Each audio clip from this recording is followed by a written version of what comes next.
Avant la prière, je voudrais lire un passage d'Amos 3, les versets 3 à 8, que nous connaissons bien. Levons-nous pour cela. Amos, chapitre 3, du verset 3. Deux hommes marchent-ils ensemble sans s'être concertés? Le lion rugit-il dans la forêt sans avoir de proie? Le lionceau fait-il entendre sa voix depuis sa tanière sans avoir fait de capture? Verset 5. Un oiseau tombe-t-il dans un piège au sol sans qu'un filet lui ait été tendu? Un filet de chasse s'élève-t-il du sol sans avoir rien capturé? Sans avoir rien capturé? Verset 6. La trompette sonne-t-elle dans une ville sans que les gens s'effraient? Un malheur s'abat-il sur une ville sans que Dieu le Seigneur l'ait provoqué? Verset 7. Non. Le Seigneur Dieu ne fait rien sans avoir d'abord révélé son dessein à ses serviteurs, les prophètes. Verset 8. Le lion a rugi. Qui ne craindrait pas? Le Seigneur Dieu a parlé. Qui ne parlerait pas comme un prophète? Prions. Seigneur notre Dieu, nous te remercions de tout cœur pour ce jour. C'est un jour que tu as fait. Y a-t-il quelqu'un dans cette réunion que tu n'aies pas conduit ici? Y a-t-il quelqu'un ici pour entendre ta parole sans que tu lui parles? Non, Seigneur. Nous sommes ici pour entendre ta parole, pour la recevoir, pour être bénis. Seigneur et Dieu fidèle, tu es le Dieu vivant, le Dieu d'Abraham, d'Isaac et de Jacob, le Dieu d'Israël, le seul vrai Dieu qui existe. Tu t'es révélé à nous en Jésus-Christ notre Seigneur. Nous t'en remercions. Tu avais un grand dessein en cela. Tu t'es fait semblable à nous pour nous rendre semblables à toi. Seigneur bien-aimé, nous te demandons de tout cœur de nous pardonner toutes nos fautes. Enlève tout ce qui pourrait nous séparer de toi. Couvre-nous de ton sang précieux et saint. Enlève tout cela de nos pensées, de nos cœurs. Enlève tout de nous, ô Seigneur. Lave-nous dans le sang précieux de Jésus, dans le flot purificateur, car tu es un Dieu saint et tu veux nous sanctifier par ta sainte présence et avoir communion avec nous. Seigneur bien-aimé, accepte cette réunion, qu'elle te soit confiée. Nous te demandons la conduite de ton Saint-Esprit. Seigneur bien-aimé, conduis la parole, parle-nous, aide-nous à trouver les passages de la Bible à travers lesquels tu veux nous parler. Je te prie, prends soin de nous tous. Accepte-nous. Tu connais les besoins de chacun, les requêtes, les prières, la maladie, quoi que ce soit, ô Seigneur. Puisses-tu, en cette heure, faire grandir la foi en ta toute puissance, en ta présence, en ton pouvoir, en ton action, en ton pouvoir de salut et de guérison. Seigneur bien-aimé, accorde-nous une vision claire de toi, de la croix à Golgotha, où tu as souffert pour nous, versé ton sang et te laisser battre et torturer afin que nous soyons guéris. Oui, par tes meurtrissures, nous sommes guéris. Seigneur bien-aimé, nous te louons ensemble et te rendons par avance toute gloire, toute louange et toute adoration, car tu es fidèle. Tu ne nous as pas abandonnés jusqu'à présent et tu ne nous as pas déçus. Tu seras avec nous tous les jours jusqu'à la fin du monde. Nous te louons et glorifions ton nom merveilleux et saint. Alléluia. Amen. Amen. Vous pouvez vous asseoir. Aujourd'hui, c'est un jour spécial ici à Zurich. Nous sommes très reconnaissants au Seigneur de diriger les choses comme il le fait et nous acceptons cela de sa main. Je vais maintenant vous dire ce qui rend cette journée si spéciale. Vous savez, nous ne tirons aucune gloire des hommes. Toute la gloire appartient au Seigneur. Mais nous nous sentons simplement honorés. Le mot est juste ici que la plus jeune fille de notre cher frère Branham soit parmi nous aujourd'hui. Il s'agit de Sarah Branham, la plus jeune fille de frère Branham qui était également dans la voiture au moment de l'accident et qui a beaucoup vu et vécu. Nous lui souhaitons la bienvenue. Que Dieu vous bénisse parmi nous. Tout le monde est heureux que vous soyez venus. Et en ce qui me concerne, cela m'a profondément ému. Vous savez tous qu'il y a eu une période où j'ai rendu visite au frère Branham et où Dieu m'a répondu à travers lui. J'apprécie également beaucoup cela. Dieu parle à travers les hommes. Et maintenant, nous constatons que la fille du prophète reçoit soudainement l'instruction suivante: va trouver frère Frank. Et soudain, elle demande frère Frank en Allemagne. Et la réponse est claire et nette: oui, va trouver frère Frank en Allemagne. Je me sens également honoré par le Seigneur d'avoir eu non seulement le privilège de rencontrer l'homme de Dieu de cette heure par lequel Dieu m'a parlé, par lequel Dieu m'a aidé, mais aussi parce que le moment est venu où Dieu a pu utiliser ma petite personne pour, ou alors ma moindre personne, pour aider cette famille à la fois spirituellement et matériellement, en acte et en vérité. Et ainsi, nous voyons les voies de Dieu, notre Seigneur, qui restent toujours les mêmes. Il dirige, il guide et conduit tout selon son conseil éternel et sa volonté. Que son nom soit loué et glorifié. Avant de passer à l'observation de la parole, nous avons une bénédiction des enfants et je voudrais demander à nos frères et sœurs de venir maintenant devant et je vais lire aujourd'hui la parole correspondante pour la bénédiction des enfants afin que tous sachent qu'il est écrit dans les Saintes Écritures que le Seigneur a béni les enfants. Marc chapitre 10 verset 13 à 16. Marc chapitre 10 verset 13 à 16. Verset 13, on lui amenait des enfants pour qu'il les touche, mais les disciples les repoussaient avec sévérité. Verset 14, voyant cela, Jésus fut indigné et dit à ses disciples: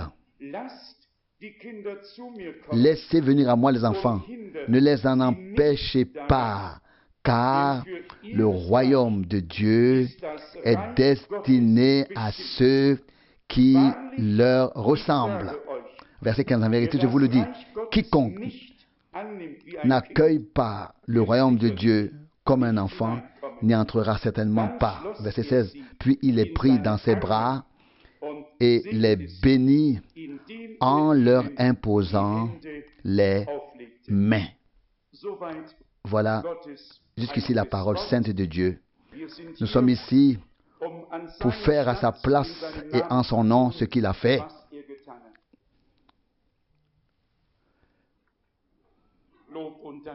Loué et remercié soit le Seigneur pour sa grâce, pour sa fidélité, pour tout ce qu'il fait pour les enfants des hommes. Comme je l'ai déjà dit, nous apprécions que Dieu ait voulu que nous ayons aujourd'hui une visite de Marc. Et nous lui sommes reconnaissants pour ses voix qui resteront toujours incompréhensibles pour nous. Je repense au jour où Dieu m'a parlé d'une manière particulière à travers la prédication de Frère Branham et à travers son ministère où il m'a donné précisément cet homme comme une bénédiction qui est devenu une bénédiction pour le monde entier. Sans Frère Branham, il n'y aurait pas de message de la fin des temps et il n'y aurait pas de Frère Frank pour l'annoncer. Dieu pourvoit à tout d'une manière qui est tout simplement parfaite, que nous ne pouvons pas comprendre, mais qu'il a déjà déterminé et décidé dans son plan. Je voudrais aujourd'hui lire quelques passages de l'Écriture et mettre un peu en évidence le ministère que Dieu a donné pour cette époque, car c'est Dieu qui l'a décidé, qui l'a disposé et qui l'a fait. Et parce que c'est lui, nous lui en rendons toute la gloire. Revenons à l'introduction du chapitre 3 d'Amos, un passage que nous connaissons tous très bien, en particulier les versets 7 et 8. Verset 7. Non, le Seigneur Dieu ne fait rien sans avoir d'abord révélé son dessein à ses serviteurs, les prophètes. Nous avons souvent souligné que les évangélistes et les enseignants ont leur place, que les bergers ont leur place, mais que la parole est venue aux prophètes. Les prophètes ont été créés par Dieu de manière à être en relation avec lui. Dieu a établi la connexion avec eux, leur a révélé sa parole et sa volonté, afin qu'ils puissent la transmettre et dire au peuple de Dieu ce que Dieu avait à dire. Et ici, il est écrit au verset 7, « Non, le Seigneur Dieu ne fait rien sans avoir d'abord révélé son dessein à ses serviteurs, les prophètes. » Nous ne faisons pas de distinction, nous ne classons pas les prophètes en grands et petits, importants ou sans importance. Tous les hommes de Dieu ont accompli à leur époque une tâche que personne d'autre n'aurait pu accomplir. Ils ont occupé à leur époque la place qui leur était destinée pour cette époque et pour la tâche qu'ils avaient à remplir. Nous pouvons citer des noms, ils étaient nombreux à avoir été utilisés par Dieu. Nous pouvons commencer par Calvin à Genève, continuer avec Zwingli à Zurich, puis Schenkfeld et Luther qui étaient tous. Nous pouvons mentionner Hus et Wycliffe qui étaient ensemble à Londres, l'un de Prague, l'autre de Grande-Bretagne. Il y avait des hommes de Dieu qui, à leur époque, faisaient ce que Dieu voulait qu'ils fassent. il y avait Spurgeon, il y avait Bunyan, il y avait Moody, il y avait Finney, il y en avait beaucoup. Il y avait John Wesley, il y avait Whitefield, il y en avait beaucoup. Mais comme nous vivons maintenant dans les derniers jours, c'est-à-dire dans une époque prophétique, il ne suffisait pas de lire les Écritures et d'en parler, mais maintenant, dans cette période prophétique de l'histoire du salut, Dieu a dû envoyer un prophète. Et cela était nécessaire pour placer la parole prophétique sur le chandelier, la mettre en évidence afin que notre foi soit vraiment ancrée dans la parole révélée. Et nous ne faisons ici aucune comparaison pour éclipser les autres, car comme nous l'avons dit, sans tous ces précurseurs, il n'y aurait pas eu de frère Branham non plus. Tout le développement depuis la Réformation est un développement progressif jusqu'à ce que nous assistions finalement au christianisme primitif. Par grâce et que nous puissions voir de nos propres yeux et percevoir en notre milieu le rétablissement de toutes choses. Mais aucun de ces hommes, au cours des 400 dernières années, n'a mis les passages bibliques sur le chandelier comme l'a fait frère Branham. Et aucun d'entre eux n'a accompli ce qui s'est accompli dans notre génération. Je voudrais lire quelques passages bibliques à ce sujet. Le premier tiré du chapitre 2 de l'Épître aux Hébreux, versets 3 et 4. Hébreux, chapitre 2, versets 3 et 4. Comment échapperions-nous si nous négligeons un si grand salut? Celui-ci a pris naissance dans la prédication du Seigneur et nous a été confirmé de manière fiable par les témoins oculaires. Verset 4. Dieu lui-même en a rendu témoignage par des signes et des prodiges, par de multiples miracles et par la distribution du Saint-Esprit selon son bon plaisir.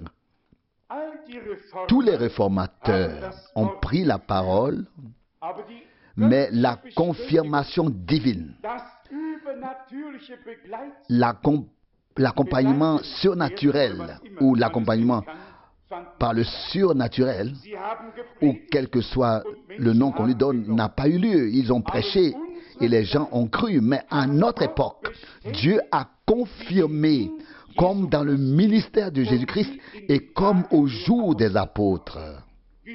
Nous en sommes simplement reconnaissants à Dieu. Et comme je viens de le dire, les autres frères ont lu la même Bible, mais ils n'ont utilisé que les passages qui s'appliquaient à eux. Combien de fois frère Branham a-t-il lu Jean 14, verset 12? Et il l'a lu à juste titre. Car voici ce qui est écrit dans Jean 14, verset 12.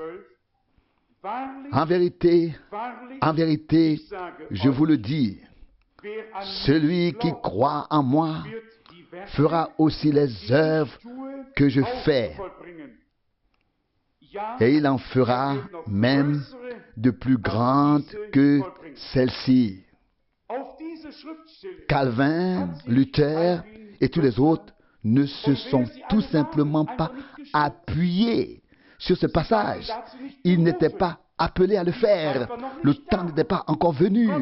Dieu les a utilisés pour répandre la parole parmi le peuple, afin que l'œuvre soit mise en route. Et même les autres hommes de Dieu, Charles Price et tous ceux que Dieu a puissamment utilisés, les frères Godfrey, et il y avait un mouvement par le Saint-Esprit, mais aucun de ces hommes n'a eu le courage de s'appuyer sur ce passage biblique et de donner à Dieu la possibilité de poursuivre le ministère de Jésus-Christ. Mais nous le disons avec humilité et reconnaissance, si frère Branham n'avait pas été destiné et appelé à cela, il aurait pu se référer 100 fois à ce passage biblique et rien ne se serait passé. Car si Dieu ne fait rien, alors rien ne se passe. Nous pouvons dire 100 fois, c'est écrit ici, mais si Dieu ne le fait pas, nous ne pouvons pas le faire nous-mêmes. Pourquoi l'a-t-il fait? Parce qu'il avait été destiné à cela par Dieu. Et je vous dis aussi la vérité. C'est précisément parce que le Seigneur est descendu dans notre génération, dans la colonne de nuée et de feu, dans la lumière surnaturelle, et a confirmé sa parole comme au jour où il marchait sur la terre, que Jésus-Christ, c'est justement à cause de ça que Jésus-Christ nous a été présenté et montré comme étant le même hier, aujourd'hui et éternellement. Si cela ne s'était pas produit, le texte figurerait toujours dans Hébreux 13, verset 8. Mais ce texte a toujours figuré dans la Bible, et pas seulement depuis notre génération. Mais il y avait un homme de notre génération qui avait été désigné par Dieu pour que ce texte ne soit pas seulement prononcé, mais confirmé par la puissance de Dieu, que Jésus-Christ est ressuscité des morts, qu'il vit dans l'Église et qu'il fait encore aujourd'hui ce qu'il faisait autrefois. Et avec quelle humilité, mais aussi quelle certitude, frère Branham répétait sans cesse. Si le Seigneur est ressuscité et vit, alors il fait aujourd'hui ce qu'il faisait autrefois. Et il utilise la comparaison et dit, si l'esprit d'un compositeur, il prend Beethoven dans la comparaison, si l'esprit de Beethoven était en vous, dit-il, alors vous seriez comme Beethoven.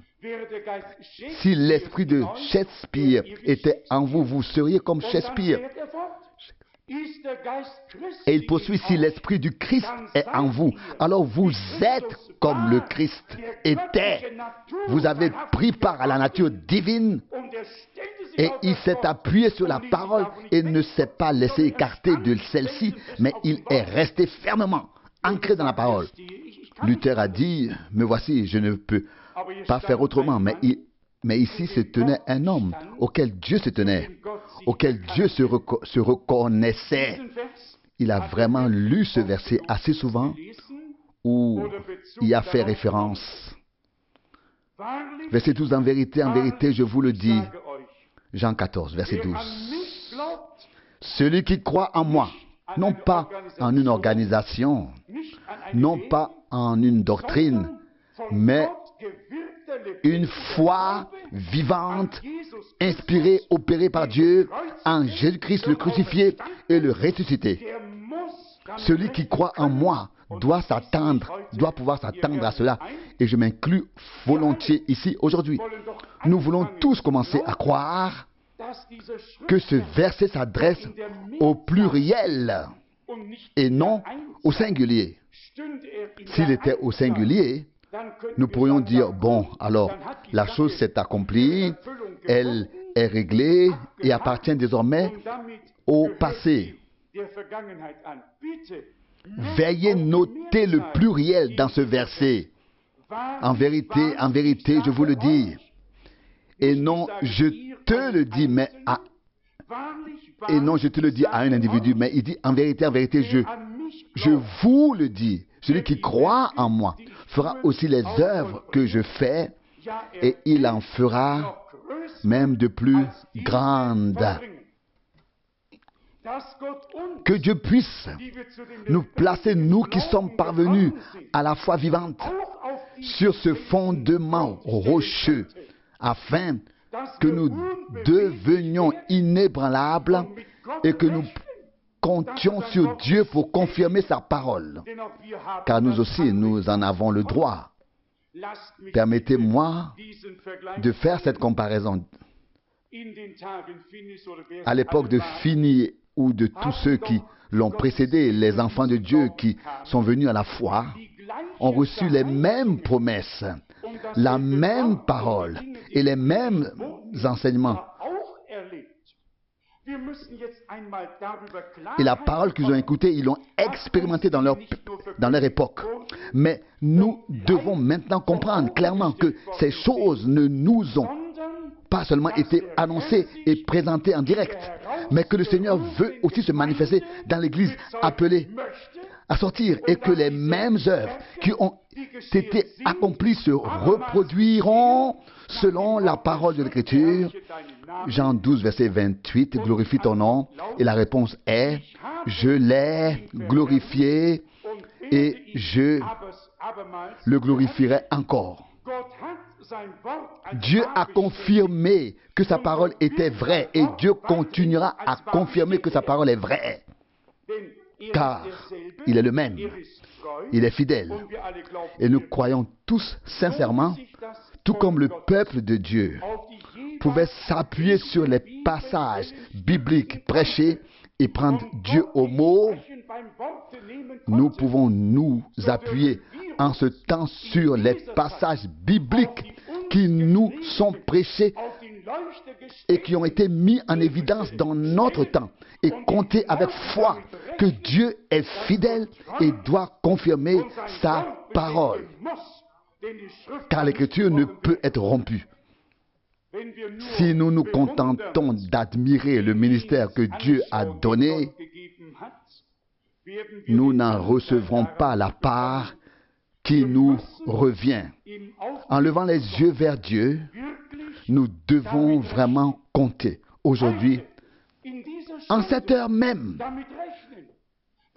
que le même Dieu d'Élie et de frère Branham, le même Dieu est notre Dieu ici aujourd'hui, et qu'il est ici aujourd'hui présent. Il ne fait pas exception de personne.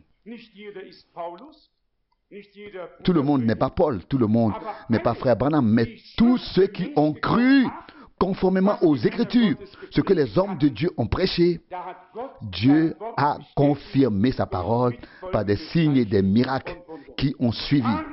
Verset 12, Jean 14. En vérité, je vous le dis, non pas à un seul, mais à tous ceux qui veulent l'entendre et le croient.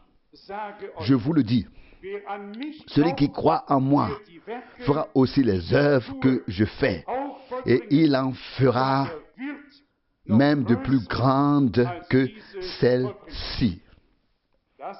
Frère Branham a alors dit qu'il s'agissait de miracles de création. À l'époque, le Seigneur a rendu la vue aux aveugles, fait marcher les boiteux, et les sourds ont pu entendre à nouveau.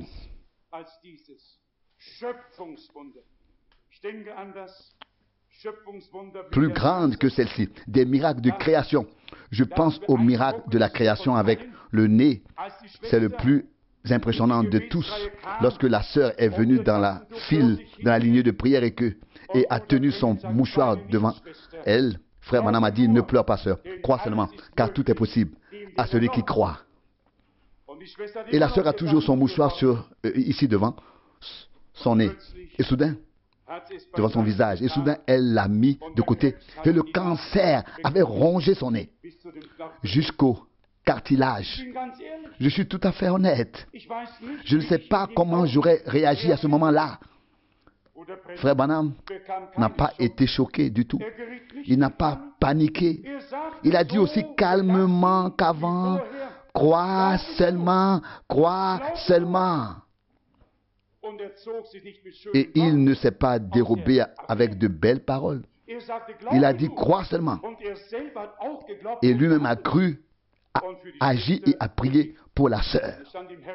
C'était écrit dans le Herald of Hope, publié à Chicago. En exactement 3 semaines, un nouveau-né avait poussé. Un miracle de la création s'était produit.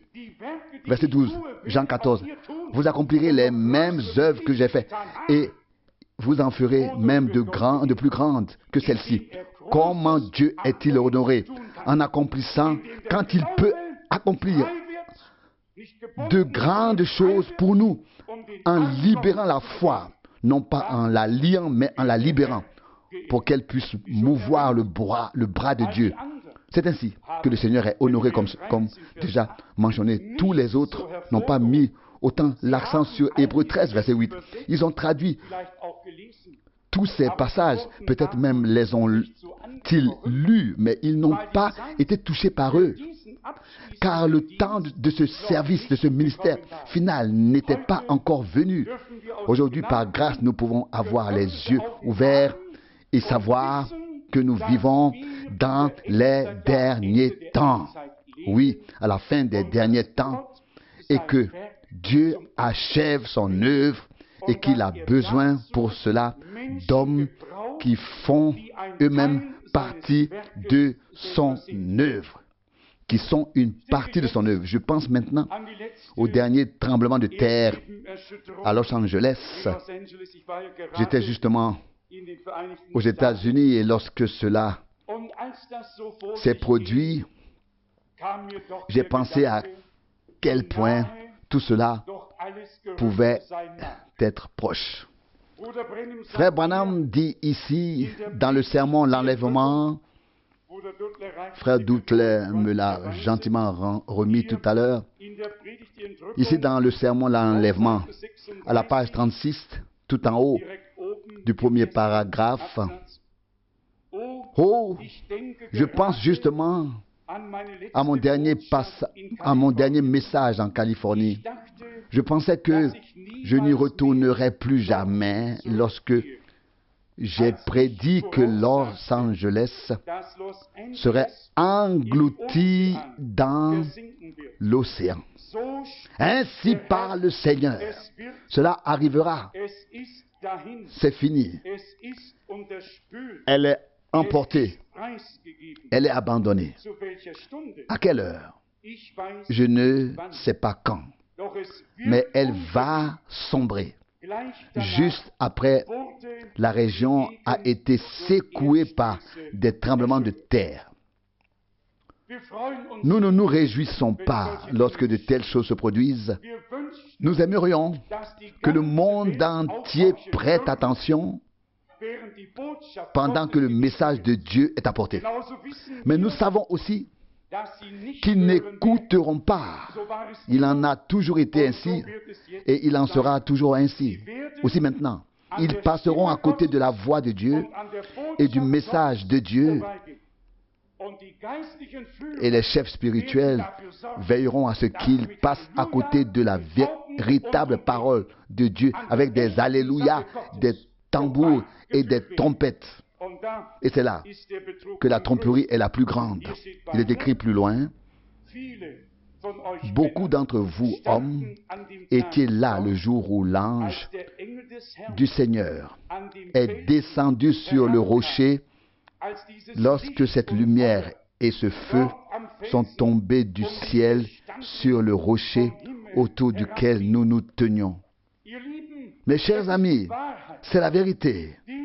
Cet homme était un homme de Dieu, un homme à qui le Seigneur s'est révélé de manière surnaturelle, à la droite duquel se tenait l'ange du Seigneur lorsqu'il priait pour les malades.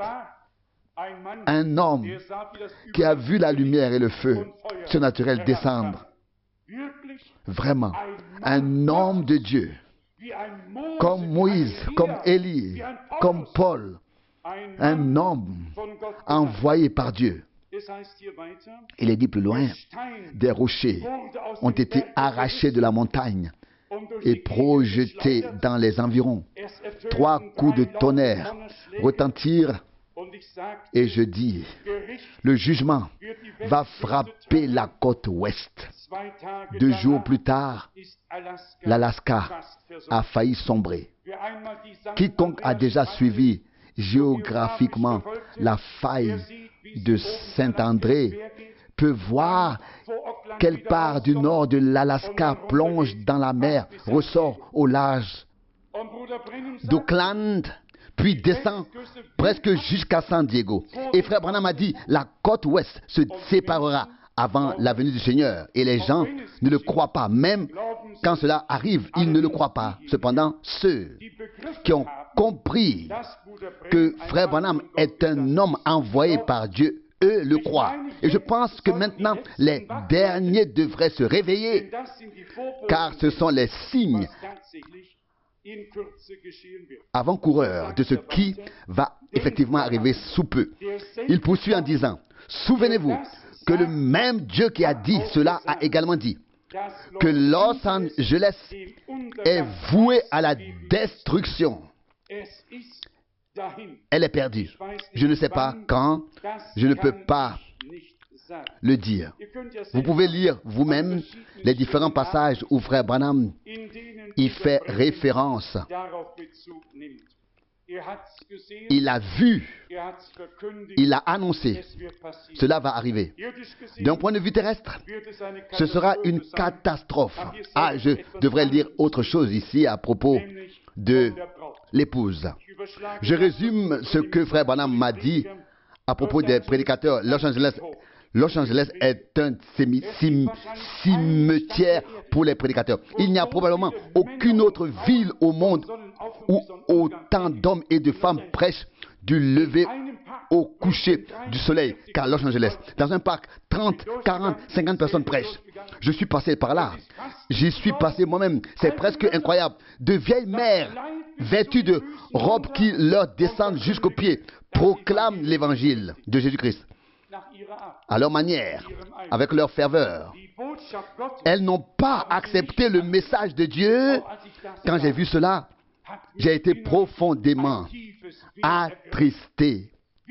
Comment est-il terrible d'avoir servi Dieu avec les meilleures intentions religieuses, mais d'être en fait passé à côté de Dieu et de ce qu'il fait maintenant. Et quelqu'un m'a dit, ces jours-ci, Monsieur Frank, le mouvement pentecôtiste a toujours été critiqué, mais depuis qu'il s'est fortement engagé en faveur de la communauté religieuse catholique romaine, plus personne ne croit vraiment en lui, car il y aurait quelque chose qui cloche s'il pouvait faire cause commune avec la communauté religieuse catholique romaine. Nous ne voulons pas entrer dans les détails, ce n'est pas une onction qui en est la preuve. La preuve est et reste le respect. Est-ce que la parole de Dieu est respectée, est acceptée et est crue? Et est-ce que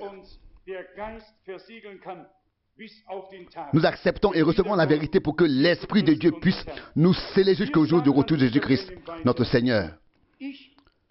Frère Branham poursuit ensuite en disant, je me souviens du soir où j'ai vu l'épouse dans une vision. C'était avant que je ne voie cela.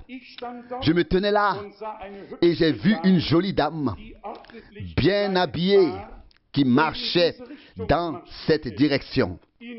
Dans la vision, quelqu'un se tenait à côté de moi et quand j'ai vu cela, on m'a dit, la vision de l'épouse. Je l'ai vue passer. Ils venaient de ce côté et continuaient leur chemin là-bas. J'ai entendu quelqu'un d'autre arriver. De l'autre côté venait l'église. Là venait l'église d'Asie. Oh, vous parlez de saleté. Puis vint l'église européenne. Oh, puis j'ai entendu quelqu'un arriver avec du rock and roll. Et c'était Miss America, l'église. Elle ne portait même pas de vêtements. Elle avait du papier gris comme du papier journal et le tenait devant eux en dansant le rock and roll. Miss America, l'église. Ce n'était pas une invention. Vous savez, Jean a vu deux choses sur l'île de Patmos. Il a vu la grande prostituée chevaucher la bête couverte de noms blasphématoires Apocalypse 19, verset 8. Et il a vu aussi l'épouse de l'agneau, parée, vêtue d'un lin blanc éclatant. Si l'homme de Dieu, de la dernière heure, voit d'un côté l'Église et de l'autre côté l'épouse, alors nous devons respecter cela. Et Dieu peut prendre des exemples terrestres pour exposer un sens divin, surnaturel et spirituel.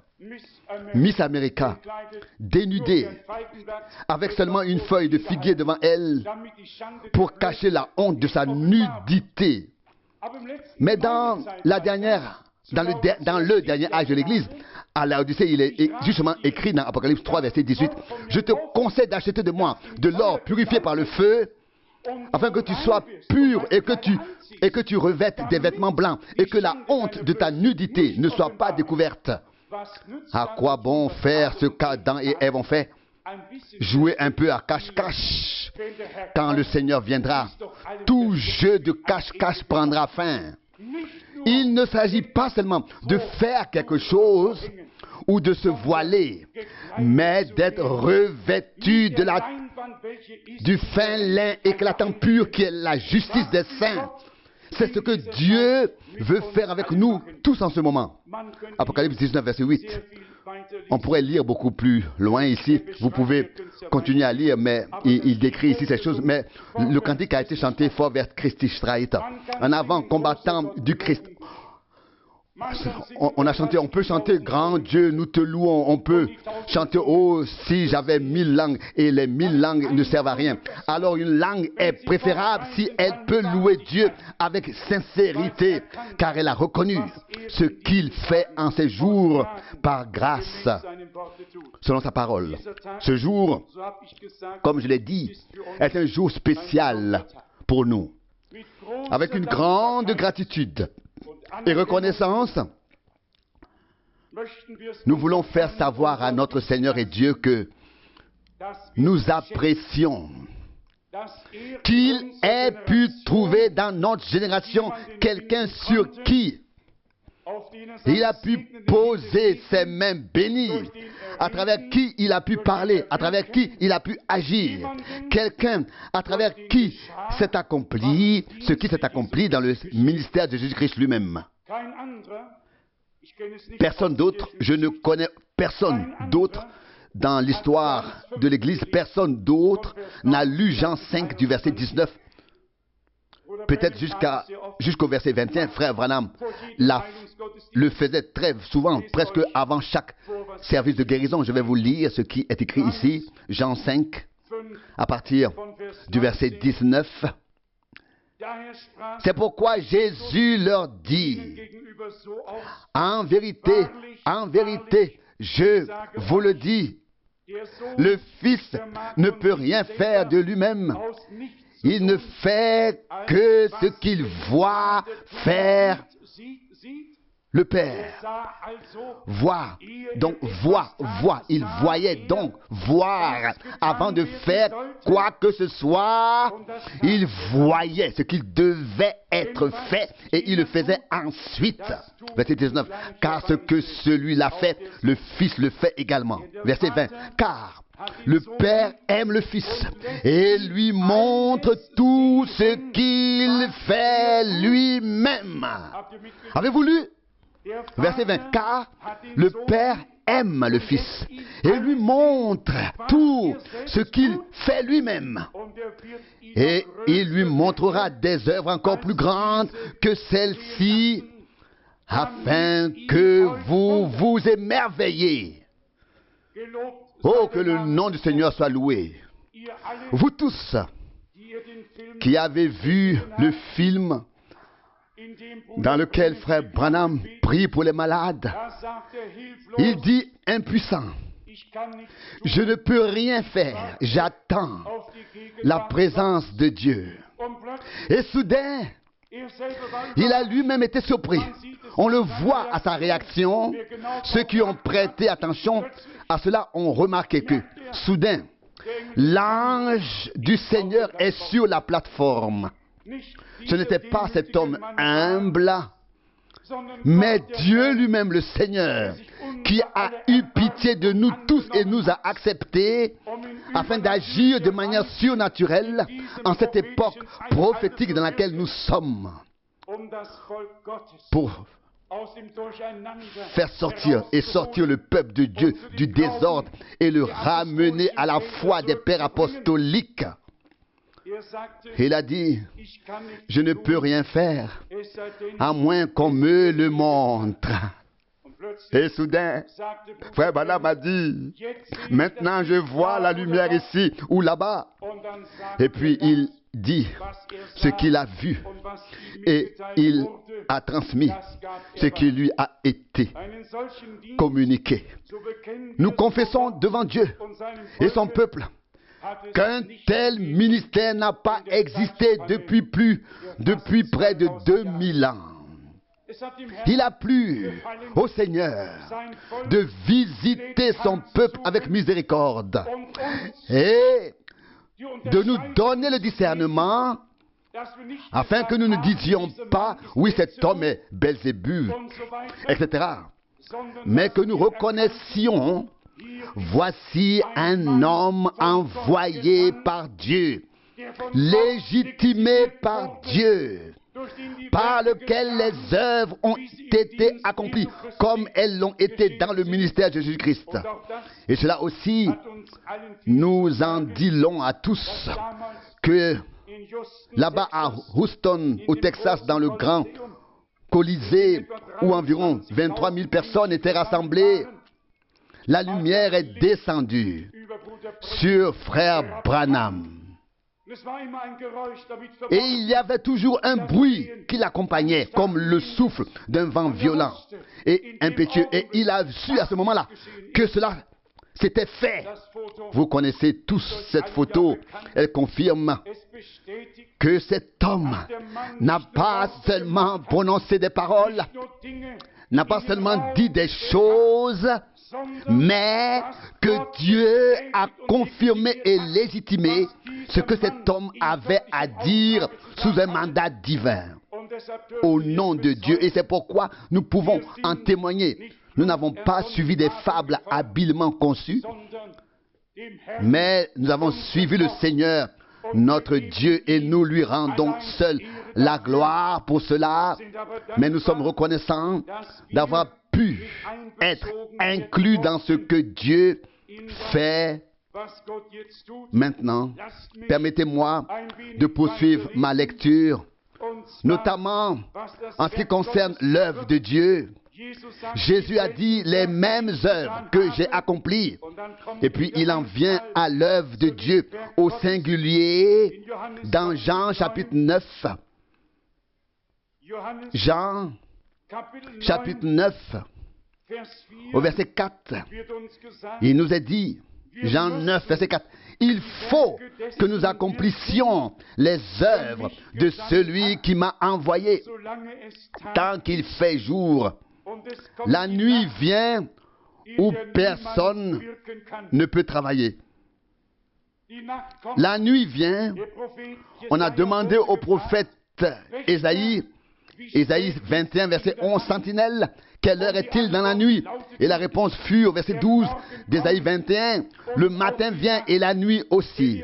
Si vous voulez en savoir plus, revenez et demandez. Vous pouvez le lire dans le prophète Ésaïe. Nous voulions en savoir plus. Nous sommes venus. Nous demandons, Seigneur, qu'as-tu à nous dire maintenant? Le matin éternel vient, mais la nuit aussi. Le matin pour ceux qui croient au Seigneur, le servent et le suivent.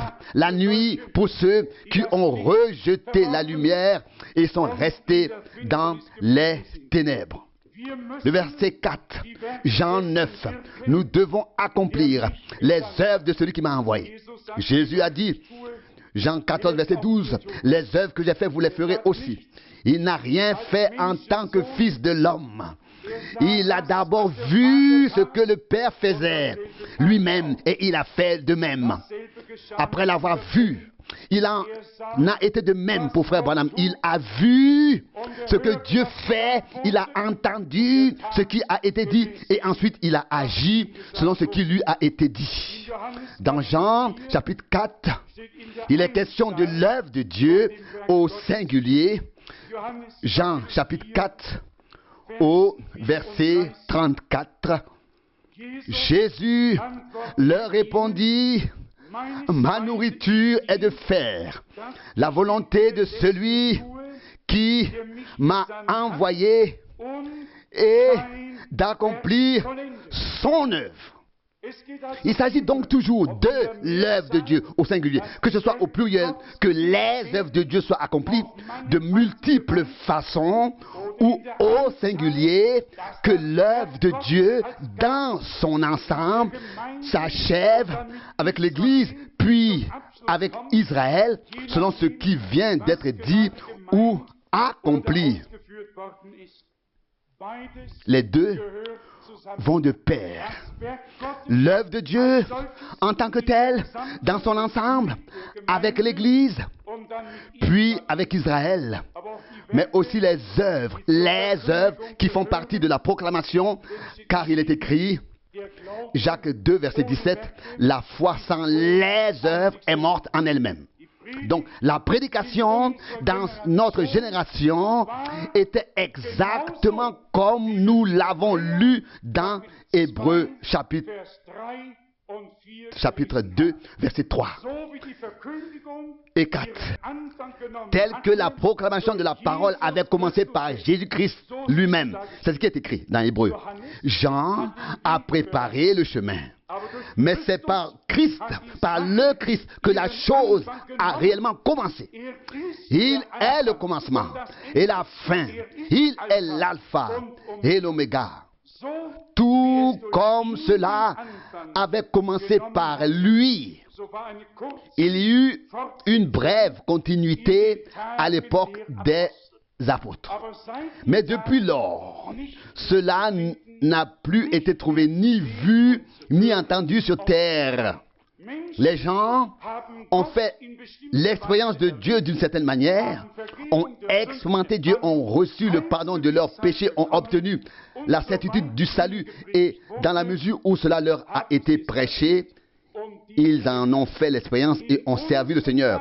Mais de nos jours, Dieu a fait quelque chose de nouveau et a accompli à la fin ce qui s'était produit au commencement afin d'attirer véritablement l'attention de son peuple sur lui-même, sur sa parole, sur ses actions en cette dernière période. Car tout le monde sait, on dit le Christ est ici et le Christ est là. Il serait partout, il devrait être partout. Mais où est-il vraiment? Là où il peut parler, là où il peut agir, là où il peut se manifester et se révéler. Et ce, de la même manière qu'à l'époque où il marchait lui-même sur terre. C'était d'ailleurs le mandat direct qui avait été confié à frère Branham à l'époque. Je l'ai déjà dit ici, et peut-être que je traduirai un jour en allemand sur cassette le témoignage de frère Branham, où il explique ou confirme littéralement que l'ange du Seigneur lui a fait référence à Jean 4, à Jean 1, à la conversation avec la femme au puits, et lui a dit directement que la même chose se reproduira maintenant comme signe du Messie dans ton ministère, et ce sera le dernier signe pour l'Église. L'explication était que le Seigneur avait donné ce signe aux Juifs et aux Samaritains à l'époque, mais jamais aux nations, aux païens, devant les païens. Et l'ange du Seigneur a dit, tout comme à l'époque, dans le ministère de Jésus, ce signe prophétique a été donné aux Juifs et aux Samaritains, afin que le Seigneur puisse dire à Nathanaël, avant que Philippe t'ait appelé, je t'ai vu sous le figuier. Il a pu dire à Pierre dans Jean 1, verset 42, ton nom est Simon, tu es le fils de Jonas. Il a pu dire à la femme, Jean 4, verset 18, tu as eu 5 maris. Celui que tu as maintenant n'est pas ton mari. Et vous connaissez tous les évangiles. L'ange l'a expliqué que la même chose doit maintenant se répéter comme dernier signe pour l'Église parmi les nations. Oui, demandez aujourd'hui à un prédicateur pentecôtiste dans toute l'Europe qui loue et glorifie maintenant le Seigneur en différentes langues. Demandez-lui ce que Dieu a vraiment fait. Et je peux vous dire ce qu'ils vous diront, à savoir ce qu'ils ont à montrer. Mais aujourd'hui, il ne s'agit pas de ce qu'un mouvement pentecôtiste ou une mission pentecôtiste a à montrer, mais il s'agit de ce que Dieu fait parmi son peuple selon sa parole maintenant. Ce qui nous est cher et précieux, d'autres le piétinent. Et pourquoi? Parce qu'ils scrutent les Écritures, ils sont les Écritures, mais ne viennent pas au Seigneur pour être vraiment saisis et imprégnés de la vérité. Ils veulent que Dieu soit avec eux. Nous voulons être avec Dieu, afin qu'il puisse ensuite être avec nous. Non pas pour qu'il s'adapte à nous, mais pour que nous adaptions à lui. Il y a encore un passage de l'Ancien Testament et un autre du Nouveau Testament que je voudrais lire. Ésaïe, chapitre 28, verset 21. Il est écrit ici, comme tout le monde le sait bien, dans Ésaïe, chapitre 28, verset 21. Car, comme sur la montagne de Pérazim, le Seigneur s'élèvera. Comme dans la vallée de Gabaon, il tremblera de colère pour accomplir son œuvre. Une œuvre étrange, et pour réaliser son travail, un travail inhabituel. Et savez-vous ce qui est écrit au verset 22? Cessez donc vos moqueries, verset 22, de peur que vos chaînes ne soient encore plus serrées. Que écrit Pierre? À la fin des temps, il y aura des moqueurs qui apparaîtront, qui suivront leur propre convoitise et demanderont, où est donc la promesse de son retour? Verset 22. Verset 22 d'Ésaïe.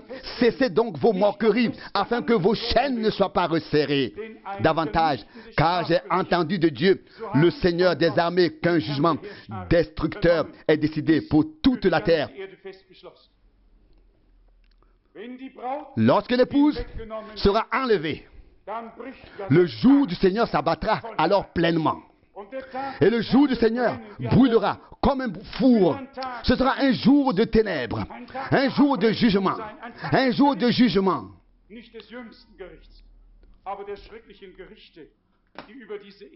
De rétribution, non pas le jugement dernier, mais les terribles jugements qui s'abattront sur cette terre. Il est dit donc, cessez donc vos railleries, vos moqueries, pendant que le Seigneur fait quelque chose d'inhabituel, afin que vos chaînes ne soient pas resserrées davantage.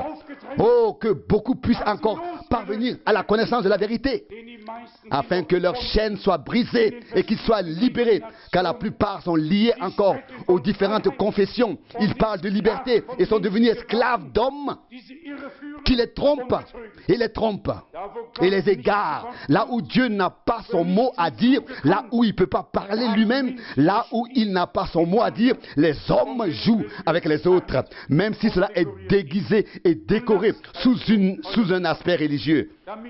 Verset 22, cessez donc vos moqueries afin que vos chaînes ne soient pas resserrées davantage. Oh, que le conseil de salut de notre Dieu en est décidé ainsi, afin que nous puissions bientôt dire comme lui, Luc 4, verset 18, « L'Esprit du Seigneur est sur moi, parce qu'il m'a oint pour annoncer la bonne nouvelle aux pauvres. Il m'a envoyé pour proclamer la liberté aux captifs et la délivrance aux captifs. Que le message divin soit un message si pénétrant, si rédempteur, si libérateur, que tous ceux qui l'entendent puissent sortir libres et n'avoir plus qu'à rendre grâce au Seigneur. La parole du Seigneur doit être accueillie et reçue avec foi. Et la parole de la croix est encore aujourd'hui une puissance de Dieu. Voici ce qui est écrit, Ésaïe 28, verset 21. Le Seigneur lui-même se lèvera. Se lèvera. Oh, loué soit son nom.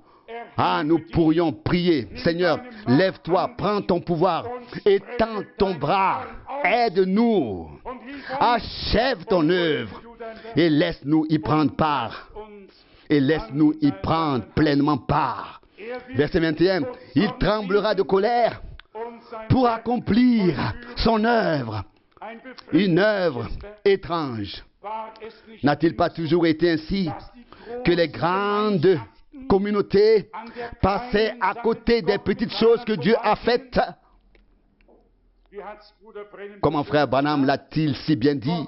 Dieu révélé dans la simplicité, non pas avec des mots sophistiqués, mais en proclamant le dessein de l'histoire du salut de Dieu, avec des mots de sagesse, des paroles de sagesse et de révélation divine, telles que le Saint-Esprit les a données par grâce. 1 Corinthiens 2, verset 12. Et nous pouvons vraiment dire que nous avons été enseignés par Dieu lui-même. Je n'aurais rien su de tout cela si l'Esprit de Dieu n'avait pas repris le sermon et ne m'avait pas ramené à la parole pour me révéler et me montrer tout cela par grâce. Cela est également mentionné dans le Nouveau Testament. Dans Actes des Apôtres, chapitre 13, l'homme de Dieu y fait référence dans les Actes des Apôtres, chapitre 13, versets 40 et 41. Il est écrit, verset 40, Acte 13. Prenez donc garde que ne s'accomplisse sur vous la parole du prophète. Habakkuk 1, verset 5. Ici on lit dans Actes d'Apôtres 13, verset 41. Regardez, vous qui méprisez, soyez étonnés et disparaissez, car je réalise une œuvre en vos jours, une œuvre que vous ne croiriez certainement pas si quelqu'un vous la racontait. Comme déjà dit, nous vivons à une époque où Dieu maintenant achève son œuvre. Nous vivons dans une époque prophétique. Et les promesses pour cette époque ont été placées sur le chandelier, ont été mises en évidence. Et remercions Dieu aussi de nous avoir permis de rester sobres et de nous avoir laissé guider par le Saint-Esprit dans toute la vérité, conduit par le Saint-Esprit dans toute la vérité de la parole, sans nous laisser aller à la fantaisie, sans interpréter, sans aller au-delà de l'Écriture ou du témoignage de l'Écriture, mais simplement en restant dans la parole. Comme notre Seigneur l'a dit dans Jean 15, verset 7, « Si mes paroles demeurent en vous, et si vous demeurez en moi, nous voulons rester, demeurer jusqu'à la fin dans la parole. Et que la parole en nous ne fasse qu'un avec Dieu, que nous fassions qu'un avec Dieu et avec sa parole. Et lorsque la parole sera confirmée, nous pourrons alors avoir part à ce que Dieu fait. Je l'ai dit 2 ou 3 fois, pour moi, c'est un jour spécial où nous pouvons revenir sur ce que Dieu a fait.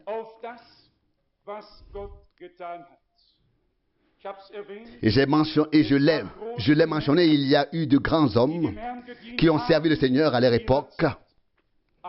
J'ai mentionné certains noms. Il y avait un homme de Dieu à notre époque qui avait pour mission de mettre sur le chandelier et de proclamer non seulement des vérités partielles, mais toute la vérité divine. C'était son mandat divin. La lumière est venue petit à petit dans le passé. Comme il est écrit, jusqu'à ce que le jour s'éclairisse et que l'étoile du matin se lève dans vos cœurs. 2 Pierre 1, 19. Maintenant le jour s'est levé.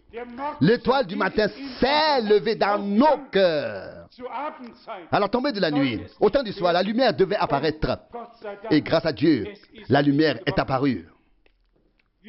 Nous n'avons pas le droit de classer les choses en grandes et petites, mais nous aimerions pouvoir faire la comparaison et nous estimer heureux de ne pas avoir vécu 200 ou 300 ans plus tôt, mais de pouvoir vivre maintenant.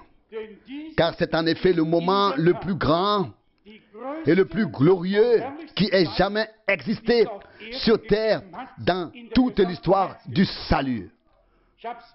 Je l'ai toujours de nouveau dit. Il y a eu 2 générations particulières, celle de la première venue du Christ et celle que nous sommes aujourd'hui. Celle que nous sommes aujourd'hui.